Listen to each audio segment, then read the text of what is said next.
जिस बात का डर था वो हो चुका है। यूएस ने ईरान पर परमाणु हमला कर दिया है, यानी 3 परमाणु ठिकानों पर हमला कर दिया है। वो कौन से हैं? अब ईरान बदला लेने का ऐलान कर चुका है। सबसे बड़ी जंग शुरू हो गई है और इसकी तबाही अब क्या सालों तक होगी। रिमझिम के 5 पॉइंट्स में आपको यही जानना है, यूएस ने ईरान के कौन से 3 परमाणु अड्डे उड़ा दिए हैं और क्या दावे किए जा रहे हैं। दूसरा है, ईरान ने किया बदले का ऐलान और यह बोला है कि नहीं हमारे को तो कोई नुकसान नहीं हुआ है, लेकिन अब जो हम यूएस पे नुकसान करेंगे वो पूरी दुनिया देखेगी। तीसरा है, किन बम और हथियारों से यूएस जंग में उतरा है, यानी वो जो नतांज, इस्फहान और जितने भी फोर्डो जो उड़ाए गए हैं वो किस बम से और कितना अंदर तक उड़ाया गया है। चौथा है, वर्ल्ड वॉर होना तय है, ईरान वर्सेस यूएस में कितना दम है। और ये जाहिर सी बात है कि US being the world power, अब ये दुनिया एक बड़ी जंग देखने वाली है। पांचवा है, सालों तक चलेगी जंग और तबाही, दुनिया किस तरफ है, कौन से देश ईरान की तरफ है,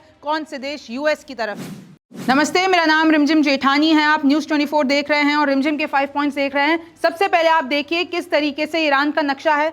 3 बड़े न्यूक्लियर साइट्स पे यूएस रातों रात हमला कर देता है, यानी ट्रंप की जो धमकियां हैं वो सच में बदल गई। ये आप देख सकते हैं, Fordow nuclear plant, Natanz nuclear plant और इस्फहान न्यूक्लियर प्लांट, ये दोनों यहाँ पर है तेहरान से। और जो ये कॉम सिटी है ना, जो होली सिटी है ईरान की, उससे कुछ ही दूरी पर, और इन तीनों जगह पे हमला कर दिया गया है। और देखिए, मैं आपको पहले नक्शे में बता देना चाहती हूँ, ईरान ने अब धमकी दी है कि वो ये जो स्ट्रेट ऑफ हॉर्मूज है, जहाँ से दुनिया का 20% ऑयल पास होता है, तो वो ये बंद कर सकता है। अगर ये बंद हो सकता है तो देखिए भारत में भी बहुत नुकसान हो जाएगा, झटका लगेगा, पूरी दुनिया को तेल की किल्लत हो जाएगी।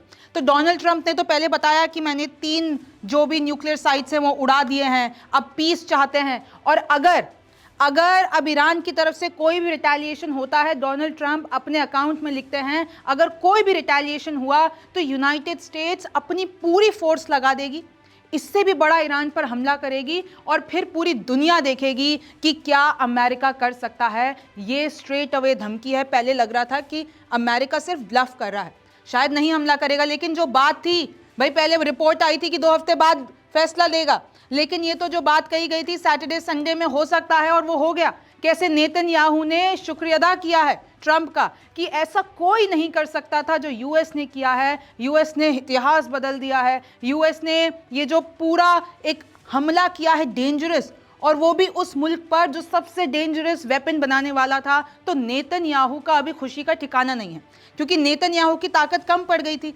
अब यूएस ने उस ताकत को बढ़ा दिया है और यूएस ने हमला कर दिया। Now it's Iran versus US. Iran the bully of the middle east. मैं ट्रंप की बातें बता रही हूँ आपको। प्रेस कॉन्फ्रेंस भी की है, नेतन्याहू ने भी प्रेस कॉन्फ्रेंस की है, ट्रंप ने भी प्रेस कॉन्फ्रेंस की है, और ट्रंप ये कह रहे हैं कि अब जो फ्यूचर अटैक्स होंगे वो इससे भी कहीं बड़े होंगे।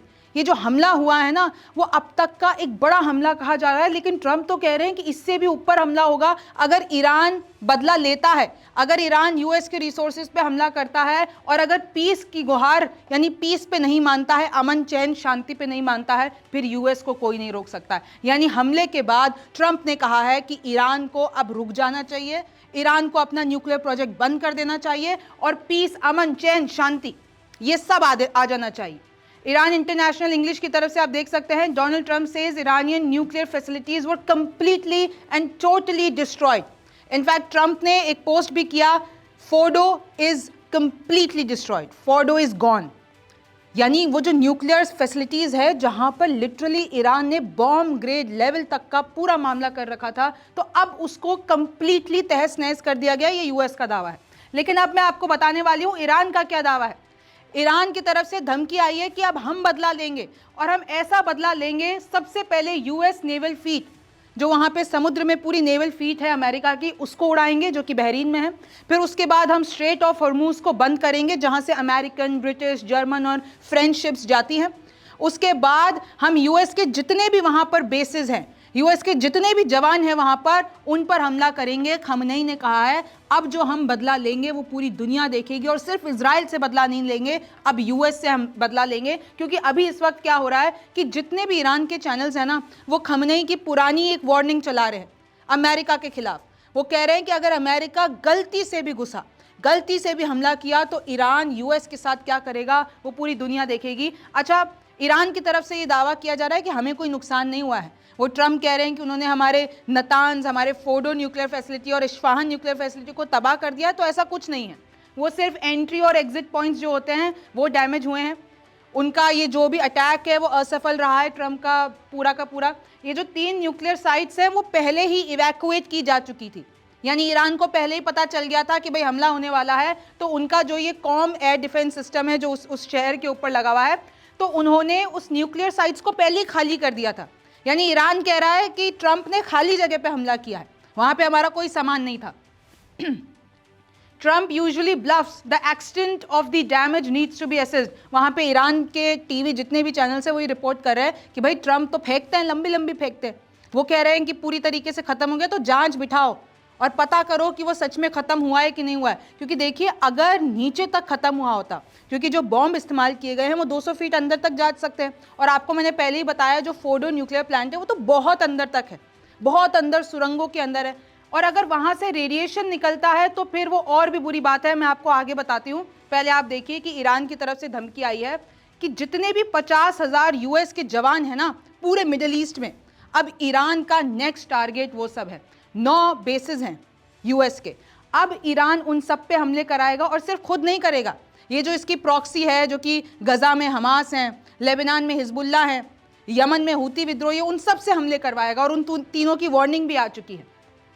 From now on, every American civilian and military personnel in the region will be considered a legitimate target. यानी अब जितने भी, ईरान ये कह रहा है कि उस पूरे मिडिल ईस्ट में एक एक अमेरिकी नागरिक, एक एक अमेरिकी सोल्जर सब हमारे निशाने पे है, और अब उन सब पे हमला करेंगे, क्योंकि यूएस ने जंग में उतर के ठीक नहीं किया। ये देखिए, फिर आप देख लीजिए, Iranian allies and proxies may not wait for attack order from Tehran. यानी अब तो तेहरान से ऑर्डर आएगा भी नहीं ना, फिर भी ये जो HHH है ईरान के, हमास, हिजबुल्ला और हूती विद्रोही, अब वो यूएस के बेसिस पे हमला करेंगे। मैंने आपको पहले भी बता रखा है कि जो तीनों हैं ये बहुत स्ट्रांग फोर्सेस हैं, इनको ईरान हमेशा से फंड करता आया है, और इसके लड़ाके अब रुकेंगे नहीं। अब जैसा कि मैं आपको बता रही थी कि ईरान ने धमकी दी है कि भाई स्ट्रेट ऑफ हॉर्मूज को हम रोक देंगे, जहां से आपका दुनिया का 20% ऑयल पास होता है।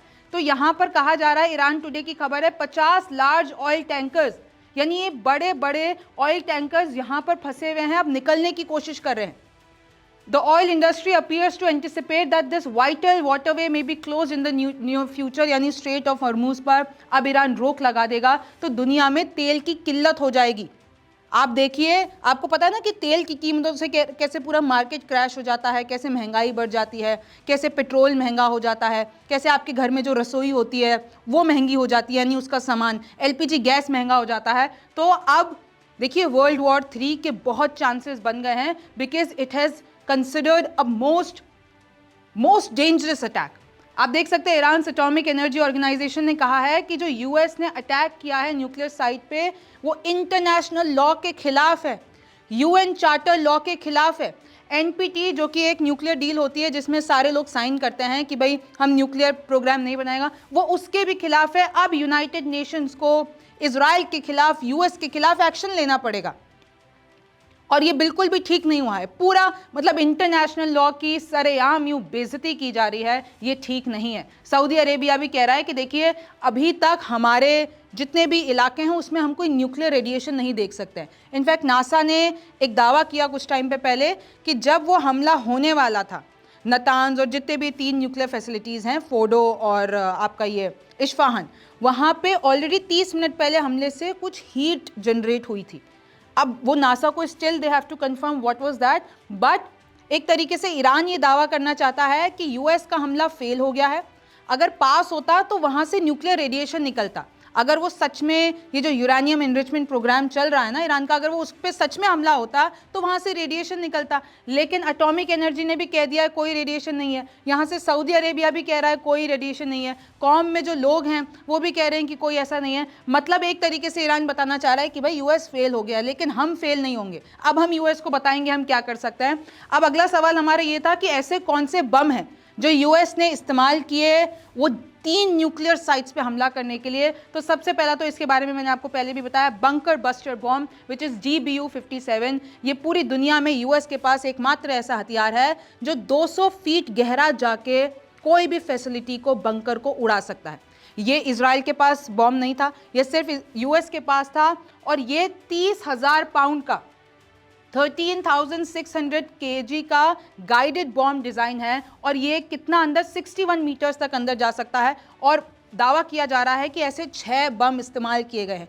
अभी पिछले ही शो में मैंने आपको बताया था कि यूएस को यही बम इस्तेमाल करना पड़ेगा और एक के बाद एक बहुत सारे बम छोड़ने पड़ेंगे, तब जाके वो जो अंदर की फैसिलिटी है वो बर्बाद होगी। दूसरा देख लीजिए, 30 टॉमाहॉक मिसाइल को लॉन्च किया गया है। अभी जो टॉमाहॉक मिसाइल है वो एक लॉन्ग रेंज मिसाइल है, सबसोनिक क्रूज मिसाइल है, जो कि नेवल जितनी भी सबमरीन्स होती हैं, भाई यूएस की तो नेवल फ्लीट है ही ना, तो वहाँ से लॉन्च की गई हैं और वहाँ पर उन्होंने पूरा जितना भी वो एरिया है वो ध्वस्त कर दिया है। मैं आपको ज़रा बता देती हूँ, इसकी रेंज होती है 1500 miles which is around 2500 kilometre.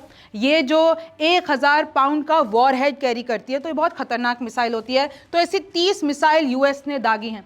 अच्छा, आपको मैंने पहले भी बताया था कि ये जो बंकर बस्टर बॉम्ब है GBU, इसको सिर्फ पूरी दुनिया में एक ही एयरक्राफ्ट ऐसा है जो अपने आप पे कैरी करके उड़ा सकता है कोई भी ठिकाने को। वो एयरक्राफ्ट का नाम है B-2A स्पिरिट स्टेल्थ बॉम्बर। तो ये जो B-2 बॉम्बर इस्तेमाल किया गया है ये लॉन्ग रेंज है और ये एक अकेला ऐसा एयरक्राफ्ट है जो कि उस GBU बॉम्ब को अपने ऊपर लाद के कहीं पे भी छोड़ सकता है और वही हुआ है। इनकी जो रेंज होती है वो 6000 माइल्स की होती है। तो ये बड़े बम इस्तेमाल किए गए हैं। अब मैं आपको बता देती हूँ कि अगर अब आप ईरान और यूएस को कंपेयर करते हैं, भाई यूएस तो सुपर पावर है ना, अब इजराइल और ईरान नहीं है, अब ईरान और यूएस है।